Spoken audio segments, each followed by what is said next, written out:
le porte-avions USS Nimitz en patrouille au large de l'Iran. Depuis 50 ans, la présence dominante de l'Amérique dans ses eaux lui assure le contrôle des ressources pétrolières dans le golfe Persique. Mais à l'est, l'Iran se rebiffe. Il y a un combattante, un patrouilleur iranien qui surveille les zones voisines de leurs eaux territoriales.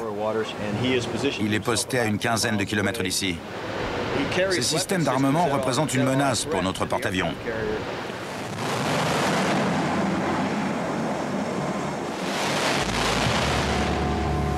En 2007, l'Iran a organisé des manœuvres militaires parmi les plus importantes de son histoire, revendiquant ainsi sa place sur la scène internationale. L'Iran est une puissance régionale. Nous sommes en mesure de nous imposer dans le golfe Persique, ce qui déplaît fortement aux États-Unis. Ils veulent un Iran affaibli. Ils veulent que nous obéissions à leurs ordres.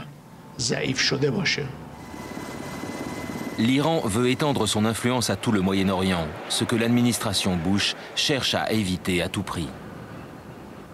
We're sending clear messages to friends and adversaries alike.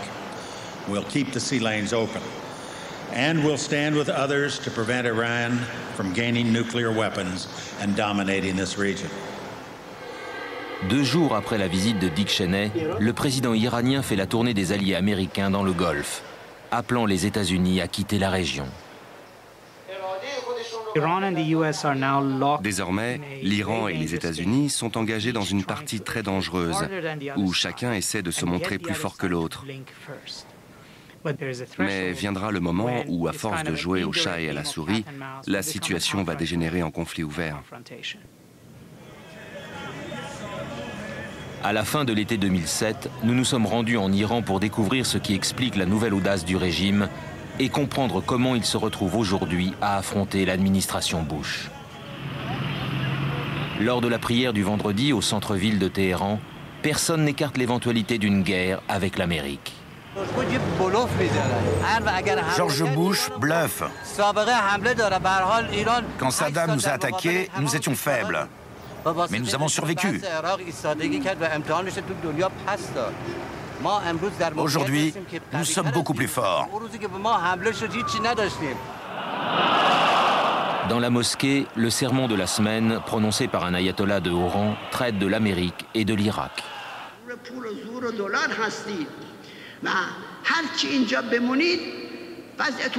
منفورتر میشه مردم دنیا از شما بیزارتر میشن و آخرش هم با سرشکستگی باید عراق رو ترکش کنید. Ce jour-là, le même sermon est lu dans toutes les villes du pays. L'anti-américanisme est l'un des principes fondateurs du régime iranien. L'ancienne ambassade des États-Unis, théâtre de la prise d'otages en 1979, a été transformée en une sorte de musée des lamentations où sont retracées des décennies d'ingérence américaine dans les affaires iraniennes. Dans l'escalier principal, une fresque dépeint la dernière source de grief des Iraniens, les agissements de l'Amérique au Moyen-Orient depuis les attentats du 11 septembre. La fresque s'ouvre sur Hollywood, dirigée par les Juifs qui contrôlent Ben Laden et ont conspiré avec George Bush pour attaquer l'Amérique. Vous connaissez des Américains ou des Israéliens qui ont été tués dans les tours? D'après leurs renseignements, pas un Juif ni un Américain ne se trouvait à l'intérieur.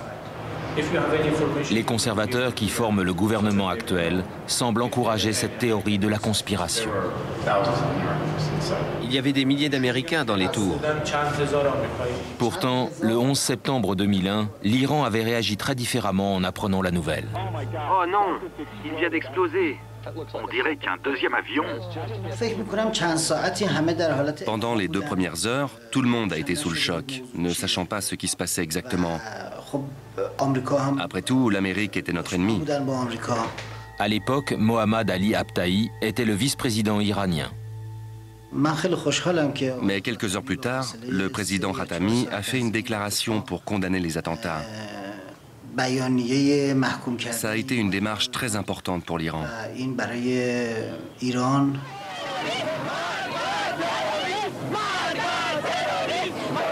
Dans le nord de Téhéran, des milliers de manifestants descendent dans les rues pour exprimer leur sympathie à l'Amérique.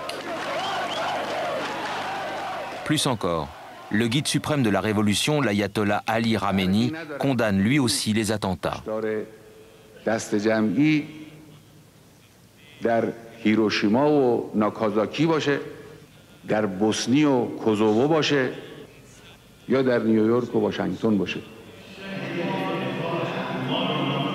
Cette semaine-là, pendant les prières du vendredi, les fidèles ne clament pas le rituel « Mort à l'Amérique » pour la première fois depuis la Révolution. Pour les dirigeants iraniens, il est important d'avoir des ennemis. Mais à cette occasion, les réformateurs ont réellement essayé d'interdire les slogans insultant le peuple américain. Mohammad Ali Abtahi et le président Khatami sont les chefs du mouvement réformateur qui souhaitent une amélioration des relations Iran-États-Unis. La décision de faire cesser les chants « Mort à l'Amérique » a été prise au plus haut niveau politique. Le changement de ton de l'Iran est remarqué à Washington, alors que l'administration Bush prépare l'invasion de l'Afghanistan, le voisin de l'Iran. Nous avons eu des discussions avec l'Iran juste après le 11 septembre et nous avons clairement indiqué que nous allions entrer en Afghanistan, mais que nous n'en voulions pas à l'Iran. Les Iraniens l'ont entendu. Au début donc, l'équilibre a été maintenu. On my orders, the United States military has begun strikes against Al-Qaeda and the Taliban regime in Afghanistan. Les États-Unis acceptent l'aide de l'Iran en Afghanistan car les extrémistes sunnites comme Al-Qaïda et les talibans sont aussi des ennemis du régime chiite iranien. Nous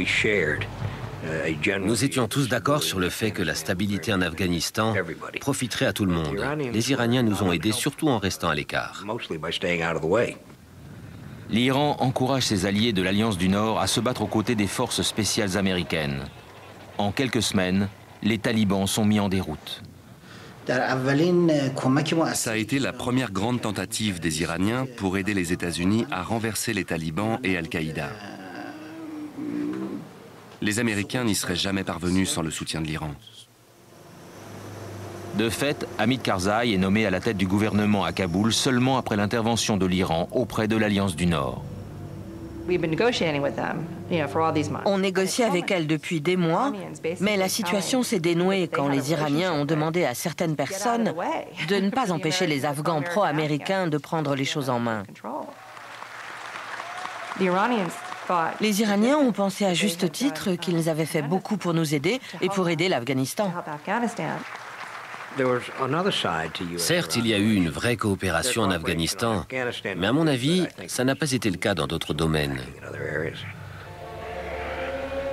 Des fonctionnaires américains sont convaincus que des membres de l'état-major d'Al-Qaïda, dont un fils de Ben Laden, ont traversé la frontière afghane et se sont réfugiés à Téhéran sous la protection des durs du régime.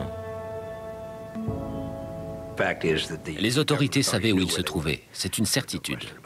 Que leur avez-vous demandé ? Remettez-les nous. On aimerait les interroger. Que vous a-t-on répondu ? Ils ont refusé de coopérer sous un tas de prétextes. Entre autres, on ne les a pas. Et on ne sait pas où ils sont. On ne les a pas crus.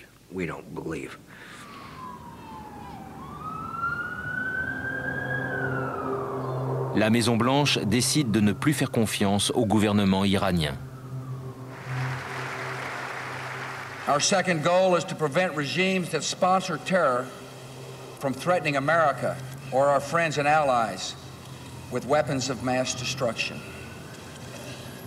Iran aggressively pursues these weapons and exports terror, while an unelected few repress the Iranian people's hope for freedom. States like these and their terrorist allies constitute an axis of evil, arming to threaten the peace of the world.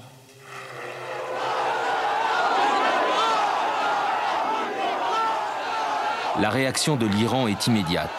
Le président Khatami contre-attaque.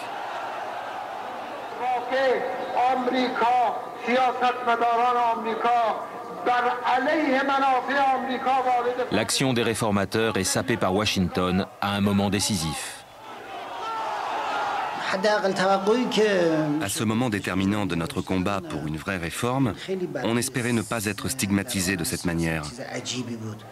Ce n'était pas la chose à faire sur le plan politique.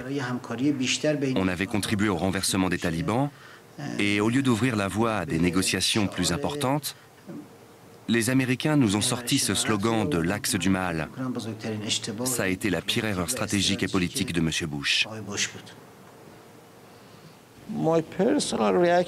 À ce moment-là, j'ai dit que l'administration américaine était le cœur du mal dans le monde. Et je le maintiens. Pourquoi ? Parce que dès qu'il y a un problème quelque part, partout où règne le chaos, partout où il y a la guerre, les Américains sont impliqués. C'est Hamid Reza Assefi, alors porte-parole du ministère des Affaires étrangères iranien, qui élabore la rhétorique anti-américaine du régime. Aujourd'hui, il est diplomate. Le gros problème avec les Américains, en particulier au sein de cette administration, est qu'ils se croient responsables de tout ce qui se passe dans le monde. Mais personne ne leur a confié cette responsabilité. Nous pensons que l'ordre mondial doit changer. Hossein Shariat Madari est directeur de la rédaction du quotidien Kehan, l'organe officiel du guide suprême lui-même. L'ayatollah Khamenei, n'accordant jamais d'interview aux journalistes occidentaux, on dit que Shariat Madari s'exprime en son nom. Le guide suprême pense que l'Amérique ne veut pas négocier pour résoudre les problèmes qui nous divisent. Elle veut juste négocier pour pouvoir dire qu'elle l'a fait. La méfiance des autorités vis-à-vis de l'Amérique s'exprime aussi dans la théorie de la conspiration du 11 septembre. Pour nous, Al-Qaïda est une création de l'Amérique. Les attentats ont-ils eu lieu pour justifier les actions de M. Bush?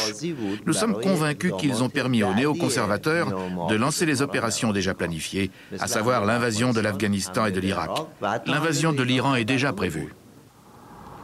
Il est vrai que dans les coulisses à Washington, un des arguments des défenseurs de l'invasion de l'Irak est l'impact qu'elle pourrait avoir sur son voisin iranien.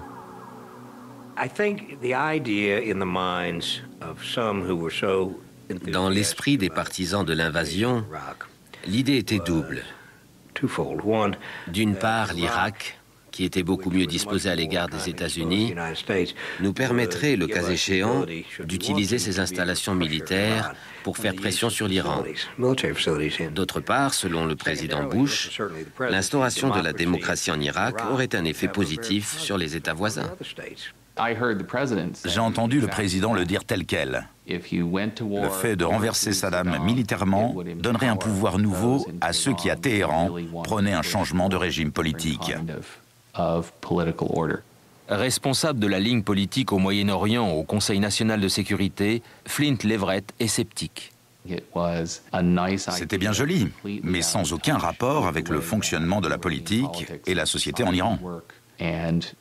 Ça prouvait une méconnaissance totale de la région. A new regime in Iraq would serve as a dramatic and inspiring example of freedom for other nations in the region. Pendant que l'administration Bush développe ses arguments, à Londres, les leaders de l'opposition irakienne en exil se réunissent pour planifier l'avenir de leur nation. Beaucoup entretiennent des relations étroites avec l'Iran. Dans la semaine qui a précédé la conférence à Londres, l'avant-dernier événement avant le début de la guerre, toutes les figures de l'opposition se sont réunies à Téhéran pour décider de leur stratégie. David Phillips est l'agent de liaison entre le département d'État et les opposants irakiens. Le fait qu'ils se soient rendus à Téhéran est révélateur. Au moment où les Irakiens ont dû désigner un conseil consultatif, aucun groupe chiite irakien n'a accepté d'avancer des noms tant qu'ils n'avaient pas contacté Téhéran pour régler la question. C'est là qu'on a vraiment pris conscience que de nombreux groupes chiites étaient redevables bien plus à Téhéran qu'à nous. Tous les dirigeants actuels de l'Irak vivaient en Iran et nous les soutenions. Monsieur Talabani, Monsieur Hakim, tous. Le gouvernement iranien estime qu'il doit être consulté sur l'avenir de l'Irak.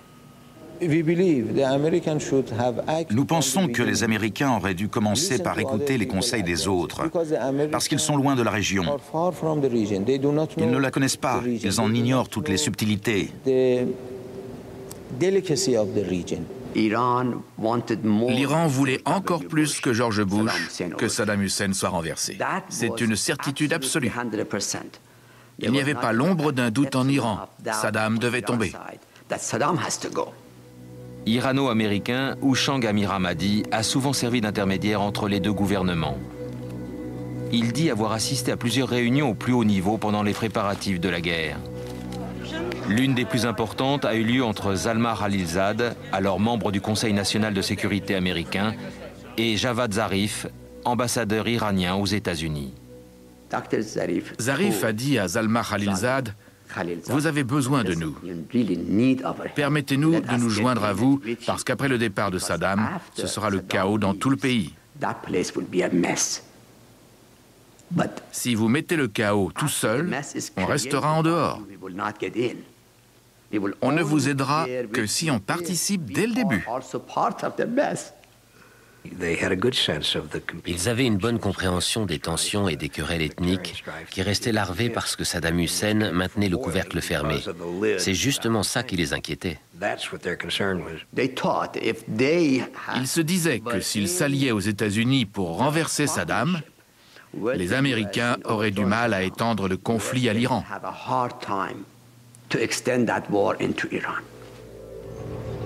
Tandis que les forces américaines se massent dans la région, l'administration est convaincue qu'elle n'aura pas besoin de l'Iran. Elle pensait que l'Iran serait le grand perdant dans ce petit jeu et qu'il serait encerclé. Si les choses s'étaient mieux passées en Irak, si la guerre avait été un succès pour l'administration Bush, l'Iran aurait été le suivant.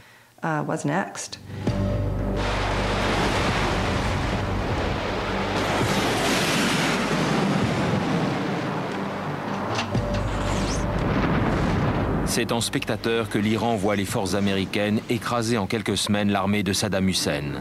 Celle-là même qu'il avait contraint à accepter un cessez-le-feu en 1988, après 8 ans de combat.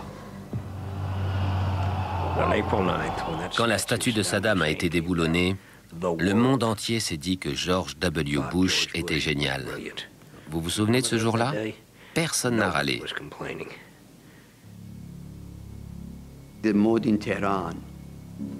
À Téhéran, l'ambiance était tendue. Les gens avaient peur. Le gouvernement était arrivé à la conclusion presque certaine qu'après l'Irak, c'était son tour. Et ça, il voulait l'éviter à tout prix.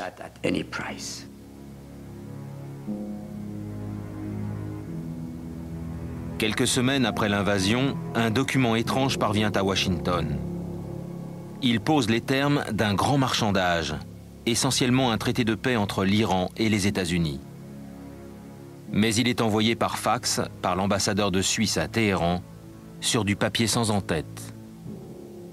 Le document est arrivé par ce canal pour plusieurs raisons.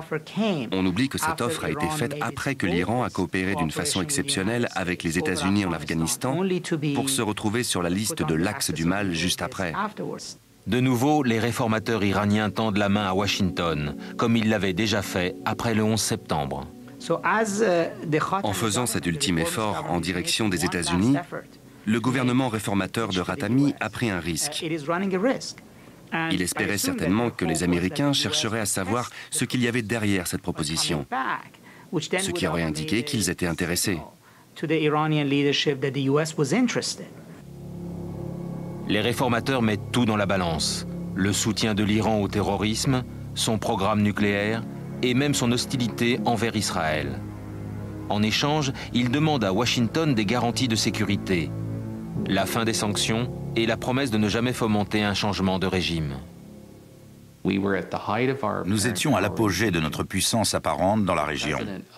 Le président iranien n'était pas Mahmoud Ahmadinejad, mais Mohamed Khatami. Et l'Irak ne s'était pas encore effondré. C'était le moment parfait pour accepter cette offre et conclure un marché.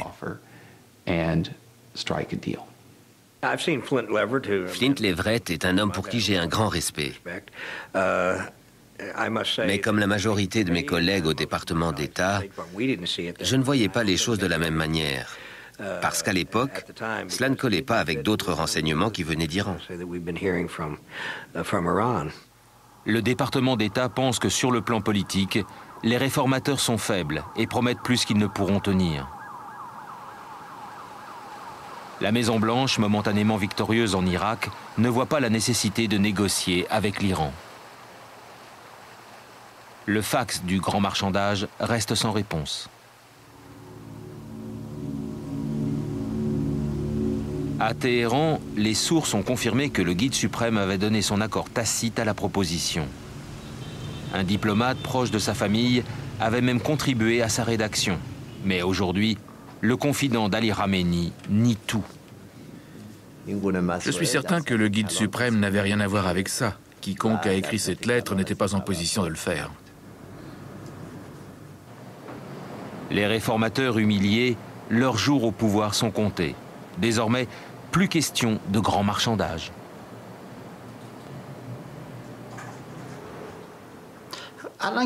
Ce qui est sûr, c'est qu'aujourd'hui, il n'en est plus question.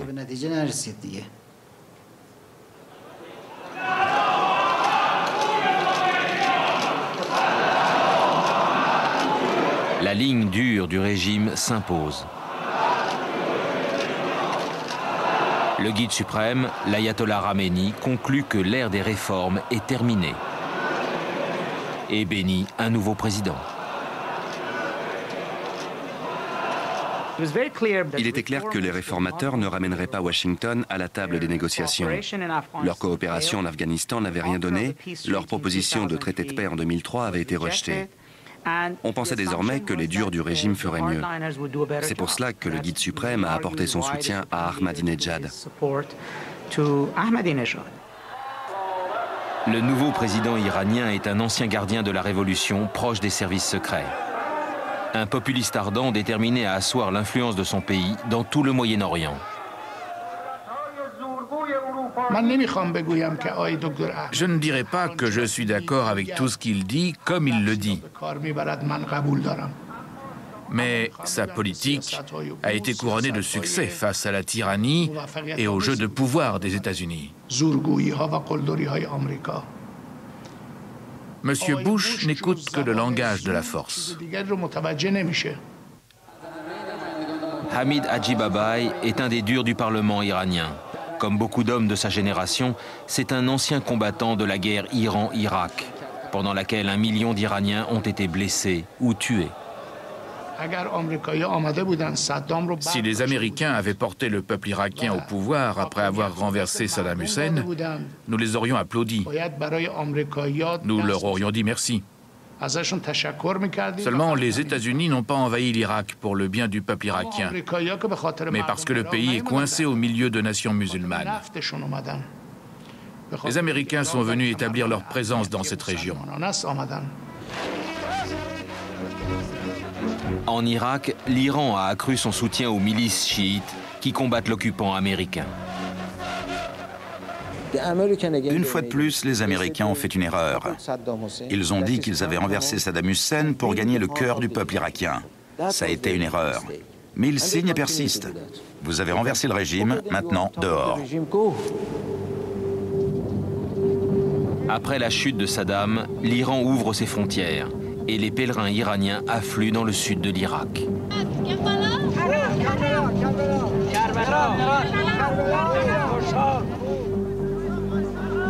Par millions, ils se rendent sur les sites les plus sacrés de la religion chiite.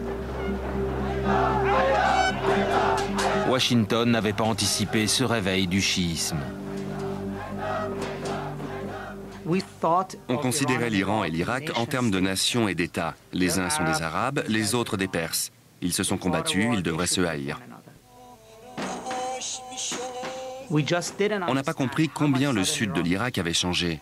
Quand on a retiré le couvercle, l'Iran était extrêmement bien renseigné sur l'Irak. Il avait des liens avec les milices existantes ou les chefs des futures milices. Et surtout, il avait de bonnes relations avec le sud de l'Irak. Quand l'Irak organise ses premières élections libres, l'Iran pèse sur les votes et contribue à porter au pouvoir ses vieux alliés à Bagdad. J'ai été sidéré d'entendre dire que le Premier ministre Nouri al-Maliki était un homme de bien et un grand dirigeant. Je me méfie énormément de la nature de son engagement de longue date avec l'Iran. C'est le premier gouvernement arabe chiite de l'histoire. De plus, l'Irak n'est pas un petit pays de rien du tout. Historiquement, chez les musulmans, c'est là que le conflit entre chiites et sunnites s'est réglé. Le fait que les chiites aient renversé cette domination en prenant le pouvoir dans un pays arabe de premier plan a une signification religieuse et politique énorme pour les Arabes.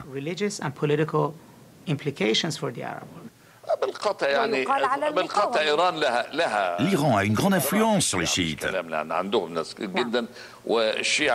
Environ 60% des Irakiens sont chiites. Et ils sont nombreux dans d'autres pays. Et la plupart des chiites sont fidèles à l'Iran.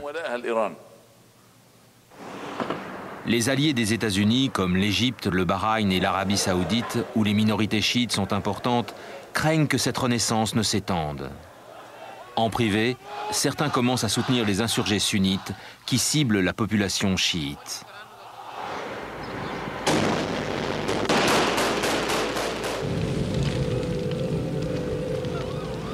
En février 2006, des terroristes sunnites, membres d'Al-Qaïda, détruisent l'un des sites les plus sacrés du chiisme, le mausolée Al-Askari à Samarra.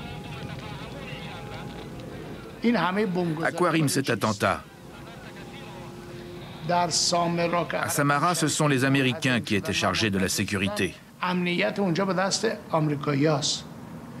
N'ont-ils donc aucun pouvoir? Ou veulent-ils l'existence de ces conflits? Les milices chiites, dont beaucoup sont financées par Téhéran, ripostent.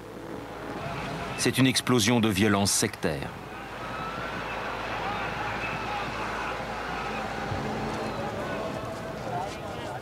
En Iran, nous avons interviewé des chiites irakiens qui ont fui les attentats.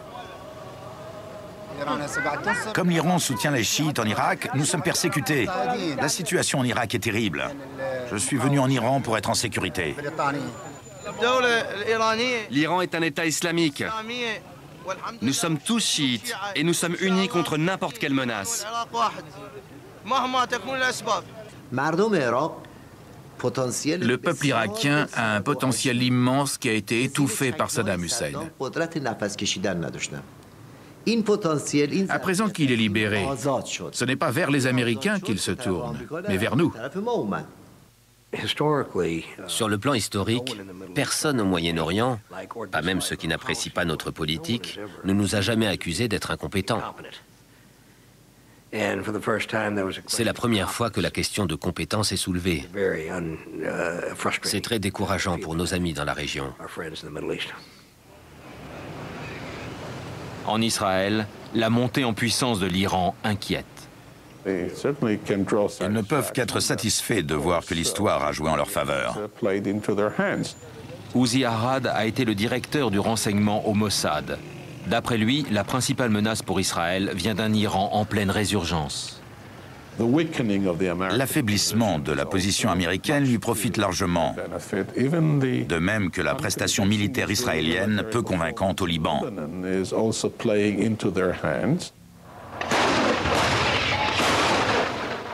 En juillet 2006, Israël entre au Liban pour anéantir le Hezbollah, un mouvement chiite extrémiste soutenu et armé par l'Iran. La révolution islamique a servi d'exemple au Hezbollah. Grâce à nous, il est devenu une force capitale dans toute la région. La survie du Hezbollah au Liban représente aussi une victoire pour l'Iran. Une nouvelle ère s'est ouverte et de grandes choses sont en marche. Nous aussi croyons dans le nouveau Moyen-Orient dont parle M. Bush, mais il se fondera sur l'islam.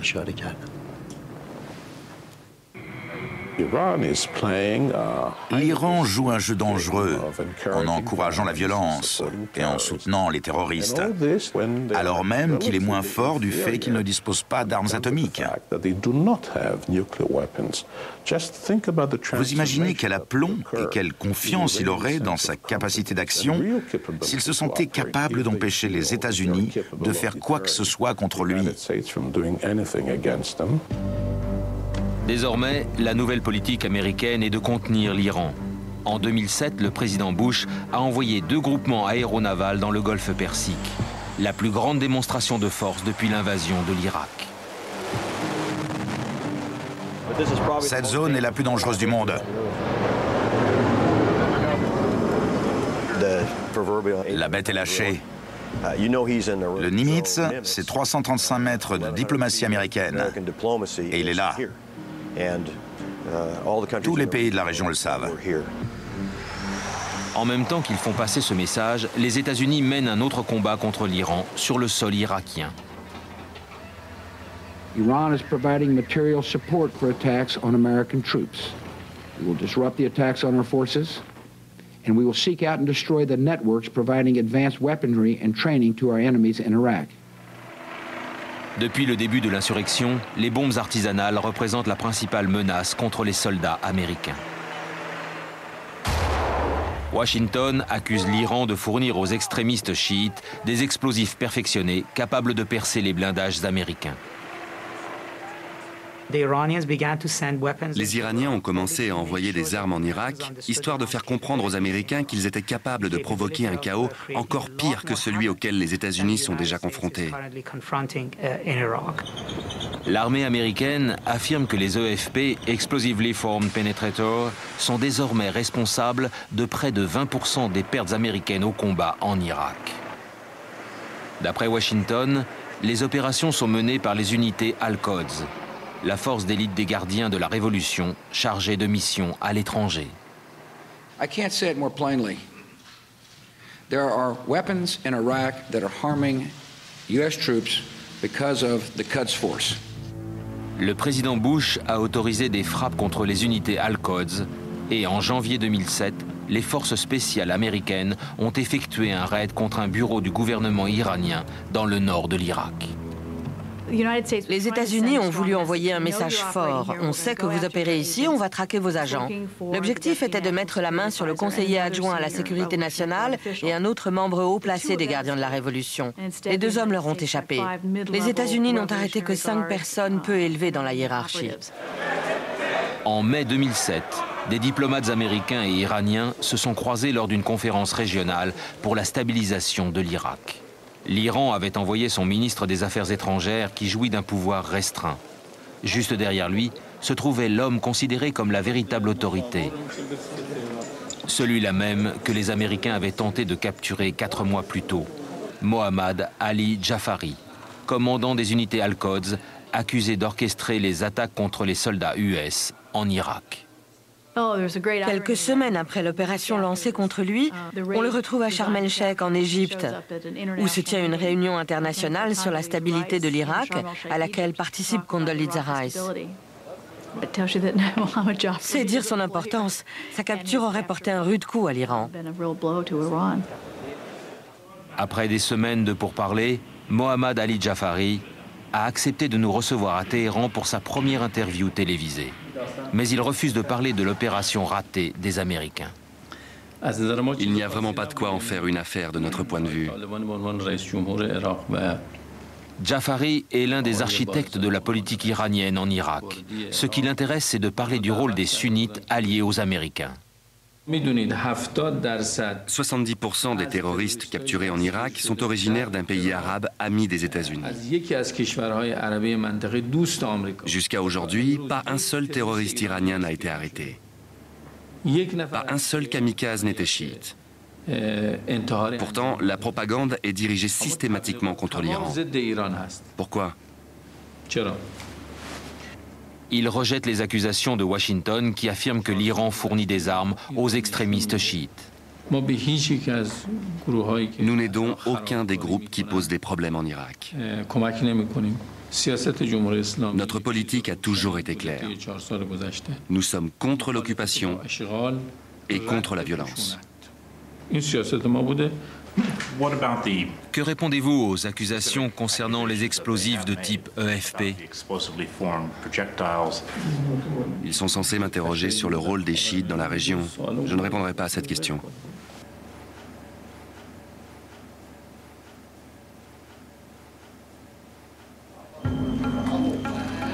Lors de la conférence à Sharm el-Sheikh, la secrétaire d'État Condoleezza Rice fait une ouverture historique à la délégation iranienne.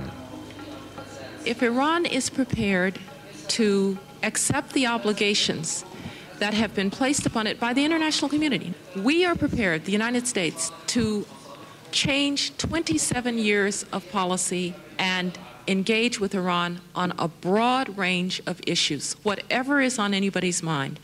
Les Américains les ont pratiquement suppliés. L'orgueilleuse secrétaire d'État des États-Unis s'est montrée conciliante comme jamais par le passé. C'était vraiment les Iraniens qui dictaient leur approche aux États-Unis.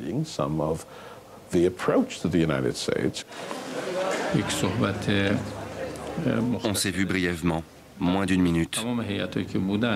Un représentant de l'Iran a rencontré un représentant des États-Unis et nous avons fixé une date pour des discussions à Bagdad. Lors de ces discussions, Jafari veut aborder une des principales exigences de l'Iran, que l'Amérique arrête de soutenir un mouvement d'opposition iranien basé en Irak, les Moudjahidines du peuple, ou MEK.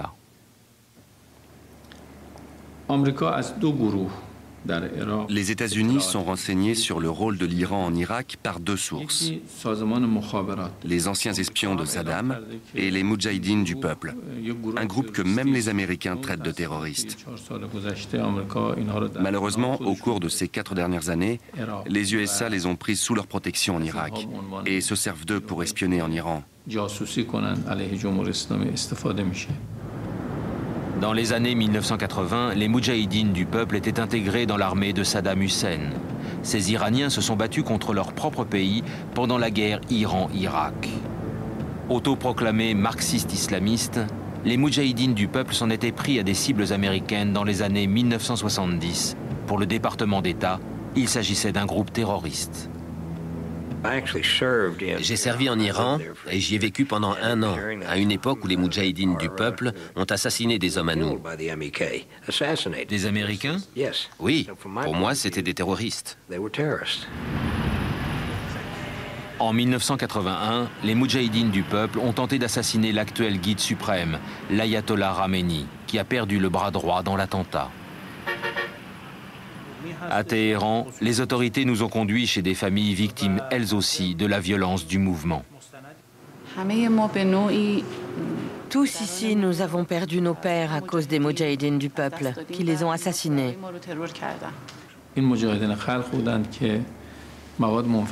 Ce sont des membres des Moudjahidines du peuple qui ont commencé à se faire sauter au milieu de la population pour tuer des civils et des fonctionnaires. Malheureusement, l'Occident n'a pas condamné ces actions. À 200 mètres d'ici, ces terroristes ont assassiné simultanément le président et le Premier ministre.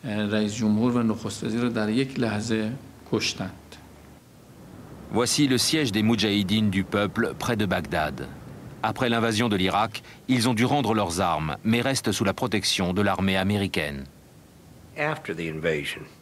Après l'invasion, certaines personnes dans l'administration ont voulu utiliser les Moudjahidines du peuple pour faire pression sur l'Iran. Les Moudjahidines du peuple nous avaient fourni des renseignements sur l'Iran et ils étaient peut-être en mesure d'organiser des opérations clandestines sur place. Les Moudjahidines du peuple restent un mouvement puissant, fort de milliers de fidèles qui se rassemblent entre autres ici à son siège, à la grande fureur de l'Iran. Nous avons la preuve que ce mouvement fournit des renseignements à l'armée américaine. Nous avons transmis cette preuve aux Américains en leur demandant pourquoi. Ce sont des terroristes. Pourquoi travaillez-vous avec eux? Pourquoi les utilisez-vous comme source? À Bagdad, à l'été 2007, l'Iran a systématiquement remis sur le tapis la question des moudjahidines du peuple avec les diplomates américains. C'est le secrétaire d'État adjoint Nicholas Burns qui dirige la politique iranienne des États-Unis. Les États-Unis se servent-ils des moudjahidines du peuple pour des missions d'espionnage ou autres? Je ne ferai aucun commentaire, sinon pour dire que la politique que nous poursuivons depuis des années vis-à-vis des moudjahidines du peuple n'a pas changé. Les moudjahidines du peuple ont 30 ans d'expérience dans la lutte contre l'extrémisme religieux islamiste. Ali Reza Jafarzadeh travaille pour la vitrine des moudjahidines du peuple à Washington. D'après lui, le mouvement fournit des renseignements aux États-Unis, entre autres sur le programme nucléaire clandestin iranien et sur les opérations iraniennes en Irak. Les autorités américaines ont reçu des informations considérables et de très grande valeur sur les opérations du régime iranien en Irak. Informations qui ont permis de sauver des vies américaines. Mais les discussions à Bagdad ont achoppé à la fois sur la question des moudjahidines du peuple et sur le fait que l'Iran armerait les milices chiites. Depuis août 2007, les négociations sont au point mort.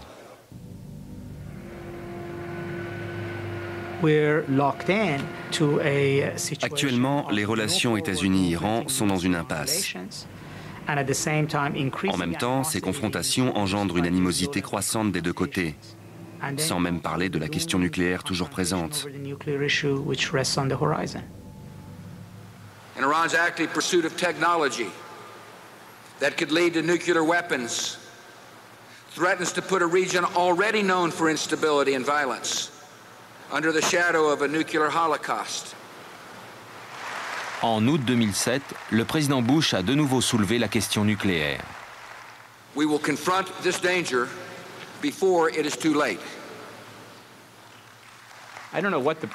J'ignore ce que le président fera d'ici la fin de son mandat. Il a répété qu'on ne peut pas accepter que l'Iran possède l'arme atomique. Par conséquent, je suppose qu'il prendra des mesures sur le plan militaire s'il le faut. Les conservateurs comme John Bolton, ancien ambassadeur américain à l'ONU, critiquent le fait que le département d'État se repose sur la diplomatie et sur les sanctions de l'ONU dirigées par les Européens. C'est une politique vouée à l'échec. Nous avons perdu presque 5 ans pendant que les Iraniens baladaient les Européens, participant aux négociations tout en travaillant aussi dur que possible pour perfectionner les moyens scientifiques et technologiques dont ils avaient besoin.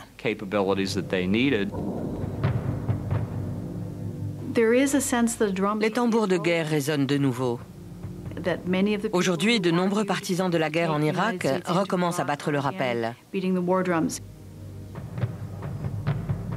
L'administration en place a le sentiment que les démocrates ne seront pas capables d'être assez durs avec l'Iran. Nous avons tout intérêt à ce que l'élite religieuse soit convaincue que George W. Bush est capable de faire bombarder ces fameux sites. Il est possible qu'avant de quitter ses fonctions, le président examine la situation et se demande « Est-ce que je serai le président qui a permis au régime de Téhéran de se doter de l'arme atomique ?» Il pourrait répondre non. Si différents scénarios militaires sont étudiés en coulisses à Washington, presque tous feraient appel à des frappes aériennes, soit contre les camps d'entraînement des gardiens de la Révolution, soit contre les installations nucléaires du régime iranien. Si cela doit arriver, il y aura des frappes aériennes très sophistiquées et nous utiliserons aussi des missiles de croisière. Ces frappes seront beaucoup plus importantes que les Iraniens ne l'imaginent. Et le cas échéant, elles pourront être renforcées. Autrement dit, une fois l'opération lancée, on ne s'arrêtera pas. J'espère que les Iraniens l'ont compris. Des frappes sur des cibles souterraines pourraient nécessiter l'utilisation d'un armement encore classifié. J'entends souvent dire « c'est sacrément dur de toucher des cibles souterraines ».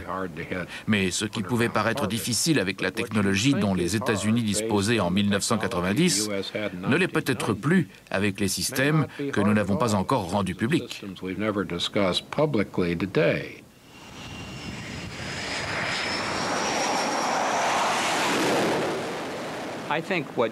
Il faut interrompre la chaîne du combustible nucléaire à un endroit au moins, de façon à priver l'Iran de la possibilité d'obtenir l'arme atomique par ses propres moyens. Cela ne résoudrait pas le problème, mais aussi risqué soit-il, le recours à la force nous ferait gagner un temps précieux.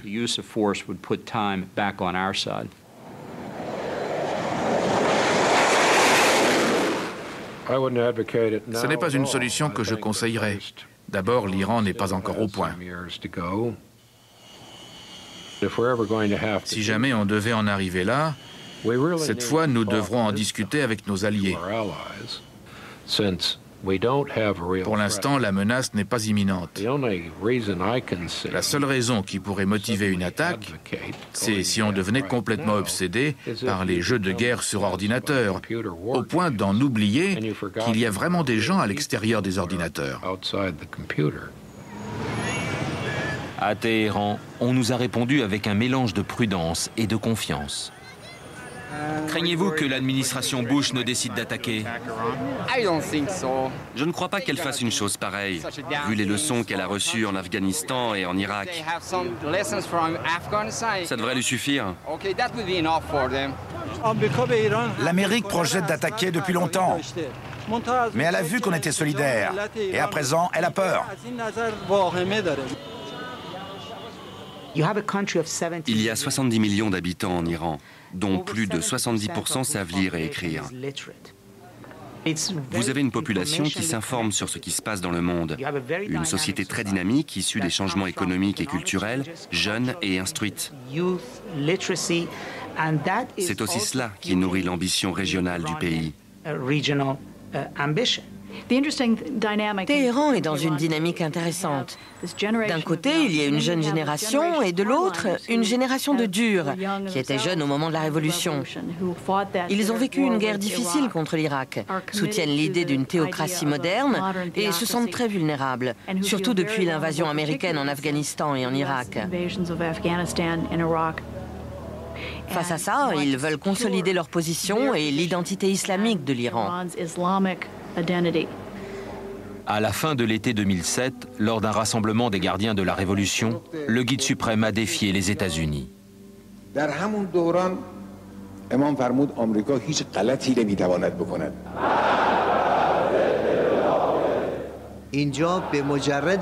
Comme le guide suprême l'a déclaré, si nous sommes attaqués, nous menacerons les intérêts américains dans le monde entier.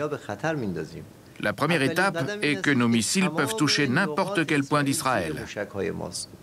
Il n'y a pas un seul endroit en Israël qui soit hors de portée de nos missiles. Je ne pense pas que ça arrivera finalement. Mais dans le cas contraire, ce sera grave pour le président américain. Il en souffrira. Comment? Nous sommes capables de nous défendre. Je ne vous dirai pas comment, parce qu'on ne discute pas de ça avec la presse.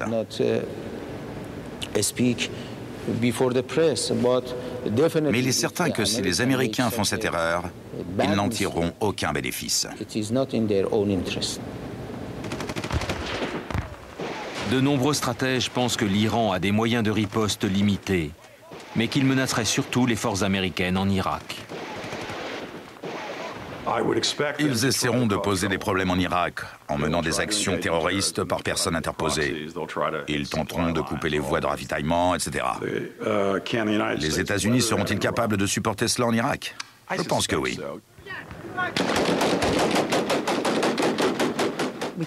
Aujourd'hui, on trouve que ça va mal en Irak. Mais si les Iraniens le voulaient, ils pourraient très vite couper les ravitaillements des troupes américaines.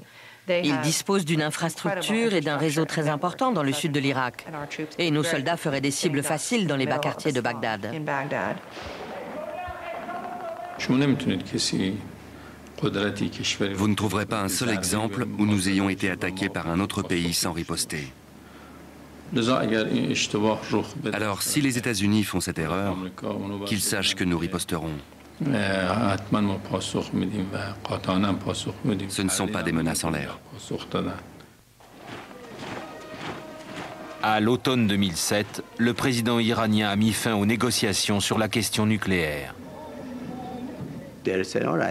Ils disent, d'accord, disons qu'il y aura la guerre. C'est bon pour nous, alors pourquoi pas? Des gens comme Ahmadinejad et son entourage n'ont absolument rien à perdre dans une perspective islamique, parce qu'au final, ça ira dans leur sens. Ils ont raison.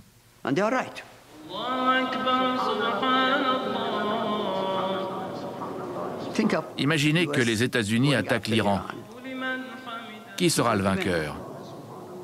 L'islam.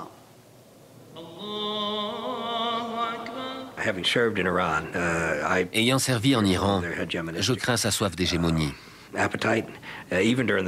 Même du temps du Shah, je n'ai jamais vu un pays plus ethnocentrique. Un pays qui pense que l'époque de Persépolis, il y a quand même 2500 ans, c'était hier.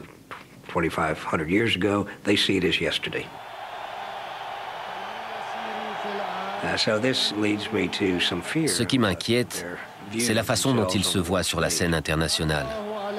Ça n'a rien à voir avec la menace d'une invasion.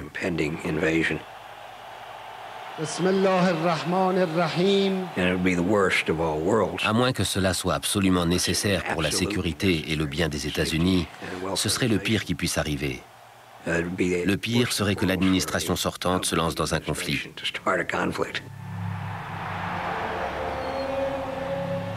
Mohammad Ali Abtahi occupe un petit bureau dans une rue calme à Téhéran. Aujourd'hui, l'ancien vice-président réformateur qui espérait la réconciliation entre son pays et les États-Unis observe les événements en coulisses. Les relations entre l'Iran et les États-Unis ne sont pas près de s'améliorer. Les dirigeants des deux pays ne se considèrent pas seulement comme des politiciens, mais comme des hommes chargés d'une mission divine. Ils ont perdu le sens des réalités et c'est très dangereux pour le reste du monde.